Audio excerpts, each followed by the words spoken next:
ಹಾಗಾಗಿ ನಾವು ಅಧಿಕಾರಕ್ಕೆ ಬಂದ 3 ವರ್ಷದಲ್ಲಿ ಅನೇಕ ಅಭಿವೃದ್ಧಿ ಕೆಲಸಗಳನ್ನ ಈಗ ನಾಳೆ ಆದ್ಮೇಲೆ 4ನೇ ವರ್ಷ ಆಗ್ತದೆ ಜಾರಿಗೆ ಬಂದ ಮೇಲೆ. ನಾವು 2028ಕ್ಕೂ ಕೂಡ ಅಧಿಕಾರಕ್ಕೆ ಬಂದೇ ಬರ್ತೀವಿ. 28ರಲ್ಲೂ ಕೂಡ ಅಧಿಕಾರಕ್ಕೆ ಬಂದೇ ಬರ್ತೀವಿ ಅಂತಕ್ಕಂಥ ಮಾತುಗಳನ್ನು ಹೇಳಲಿಕ್ಕೆ ಬಯಸ್ತಾ ಇದ್ದೇನೆ.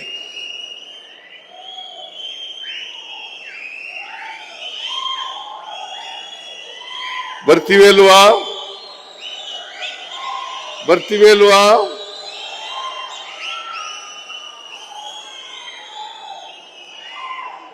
2028ಕ್ಕೆ ವಿಧಾನಸಭಾ ಚುನಾವಣೆ ನಡೀತದೆ. ಆಗ ಮತ್ತೆ ಕಾಂಗ್ರೆಸ್ ಅಧಿಕಾರಕ್ಕೆ ಬರ್ತದೆ.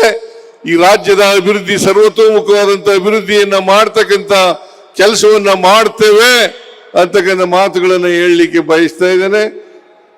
28ರಲ್ಲಿ ನಾವು ಕೊಡ್ತಕ್ಕಂಥ ಪ್ರಣಾಳಿಕೆ, ಆ ಪ್ರಣಾಳಿಕೆ ಈ ರಾಜ್ಯದ ಆರ್ಥಿಕವಾಗಿ, ಸಾಮಾಜಿಕವಾಗಿ ಬೆಳವಣಿಗೆಗೆ ಮತ್ತು ಎಲ್ಲ ಜನರು ಕೂಡ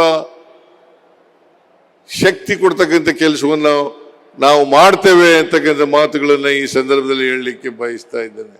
ನಮ್ಮ ಉದ್ದೇಶ ಕರ್ನಾಟಕ ರಾಜ್ಯವನ್ನ ಸರ್ವ ಜನಾಂಗದ ಶಾಂತಿಯ ತೋಟವನ್ನಾಗಿ ಮಾಡಬೇಕು. ಕುವೆಂಪು ಅವರು ಹೇಳಿದರು, ಸರ್ವ ಜನಾಂಗದ ಶಾಂತಿಯ ತೋಟ ಅಂತೇಳಿ. ಆ ರೀತಿಯಾಗಿ ಮಾಡಬೇಕು. ನಮ್ಮ ಸಂವಿಧಾನದ ಮೂಲ ತತ್ವಗಳೇನಪ್ಪ ಅಂತಂದ್ರೆ ಸ್ವಾತಂತ್ರ್ಯ, ಸಮಾನತೆ, ಭ್ರಾತೃತ್ವ. ಇದು ನಮ್ಮ ಮಂತ್ರಗಳು ಅಂತಕ್ಕಂಥ ಮಾತುಗಳನ್ನು ಹೇಳಲಿಕ್ಕೆ ಬಯಸ್ತಾ ಇದ್ದೇನೆ. ಅದರಿಂದ ಕರ್ನಾಟಕ ರಾಜ್ಯದಲ್ಲಿ ನಾವು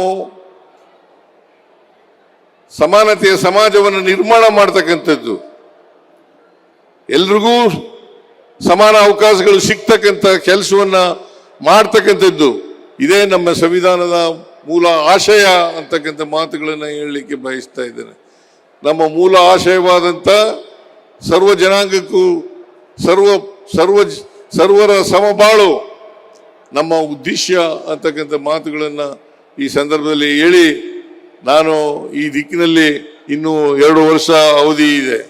ಈ 2 ವರ್ಷದಲ್ಲಿ ನಾವು ಅನೇಕ ನಮ್ಮ ಎಲ್ಲ ಭರವಸೆಗಳನ್ನು ಈಡೇರಿಸ್ತೇವೆ ಅಂತಕ್ಕಂಥ ಮಾತುಗಳನ್ನು ಹೇಳಲಿಕ್ಕೆ ಬಯಸ್ತಾ ಇದ್ದೇನೆ. ಬಹುತೇಕವಾಗಿ ಇವತ್ತು ನಾವು ಈ ಎಲ್ಲ ಕಾರ್ಯಕ್ರಮಗಳನ್ನು 3 ವರ್ಷದ ಕಾರ್ಯಕ್ರಮಗಳನ್ನು ಮಾಡಿದ ಮೇಲೆ, ಗ್ಯಾರಂಟಿ ಯೋಜನೆಗಳನ್ನು ಜಾರಿ ಕೊಟ್ಟ ಮೇಲೆ ಕರ್ನಾಟಕದಲ್ಲಿ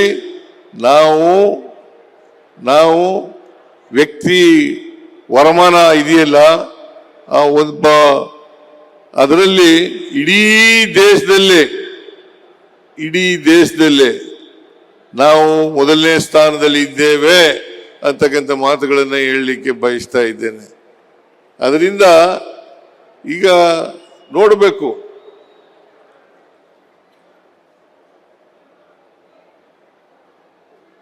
ಇಡೀ ದೇಶ